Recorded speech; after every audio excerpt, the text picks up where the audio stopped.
उत्तराखंड के पवित्र शहर हरिद्वार में इस बार कुंभ मेले का आयोजन हो रहा है। कुंभ मेले में शामिल होने के लिए लाखों श्रद्धालु पहुंचते हैं। महाकुंभ के जिस पवित्र अमृत में हम अध्यात्म की डुबकी लगा रहे हैं, उसकी परंपरा इतनी आसान नहीं थी। इसके पीछे था एक ऋषि का श्राप, जो आज वरदान बनकर हमारे सामने है। देवलोक से निकली इस परंपरा की धारा में मानवता के पुण्य का वरदान तो है ही, साथ ही यह नीति और नैतिकता की शिक्षा का आधार भी है। स्वर्गलोक की राजधानी अमरावती में चारों ओर शांति छाई थी। पुष्पों में मादक सुगंध थी और देव नदी गंगा की लहरें भी कल कल बहकर वातावरण को सुरमय बना रही थी। कामदेव और उनकी पत्नी रति के अंश भंवरा तितली हर ओर नई रंगत भर देते तो हर दिशा में नया संगीत। इन सबका संयोजन इतना खूबसूरत होता कि कई बार गंधर्व अपनी तानों का गान छोड़कर उनका संगीत सुनने लग जाते थे।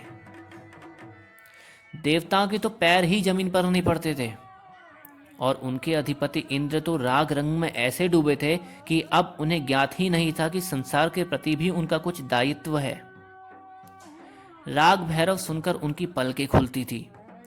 भीम पलासी से वह दोपहर का श्रृंगार करते और रात में राग राजेश्वरी की भारी आलाप तान से उनकी आंखें बोझिल होने लगती। रही सही कसर वारुणी के पेय पूरी कर देते।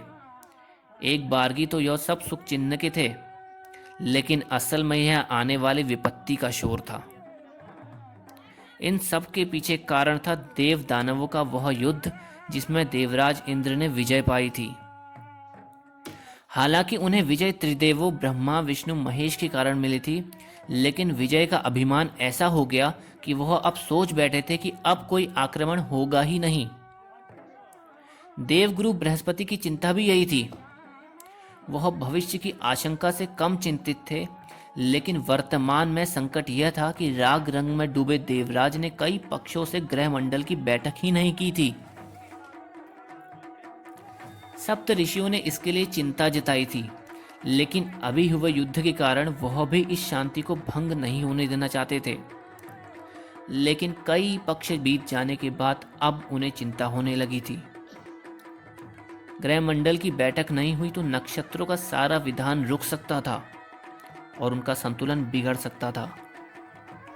इस चिंता को दूर करने ही देवराज इंद्र से बैठक बुलाने का अनुरोध करने ही ऋषि दुर्वासा सप्त ऋषियों के प्रतिनिधि बनकर देवलोक की ओर बढ़े। ऋषि दुर्वासा को इंद्र के अभिमान का अंदाजा तो था, लेकिन फिर भी वह सोच रहे थे कि संकट को समझने पर वह इस स्थिति को जरूर समझ लेंगे। फिर उन्होंने अपनी प्रिय बैजंती पुष्पों की माला भी साथ ले ली। इसकी सुगंध तीनों लोकों तक फैलती थी और दिव्य ऐसी कि पहनने वाले को सम्मोहित जैसा कर दे। ऋषि ने सोचा कि इंद्र अगर उनकी बात ना भी समझे तो इस दुर्लभ उपहार से उन पर उनकी बात सुनने का एक दबाव जरूर पड़ेगा। इन्हीं बातों को सोचते गुनते ऋषि देवलोक ही पहुंच गए। देवलोक पहुंचे दुर्वासा को प्रारंभ से ही अनिष्ट की आशंका लगने लगी। वह इंद्र के मन में जगे अभिमान को समझ गए थे।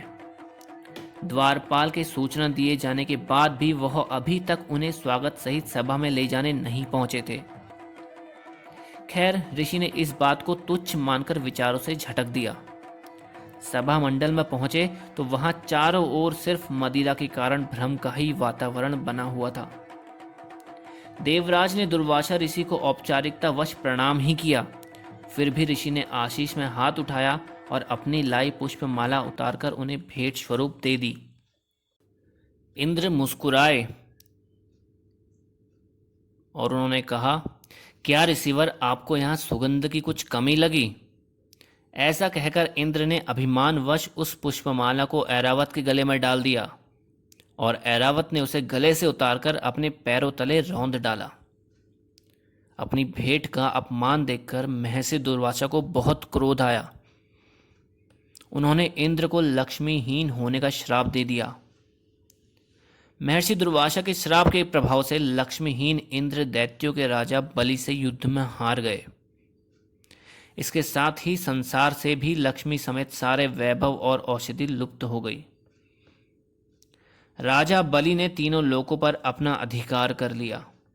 हताश देवताओं को अपनी भूल का एहसास हुआ और वे श्री हरि के पास पहुंचे। तब श्री हरि ने उन्हें समुद्र मंथन का मार्ग बताया। इसी मंथन से अमृत निकला, जिसकी छीना झपटी में वह देश के 4 तीर्थ स्थानों पर गिरा।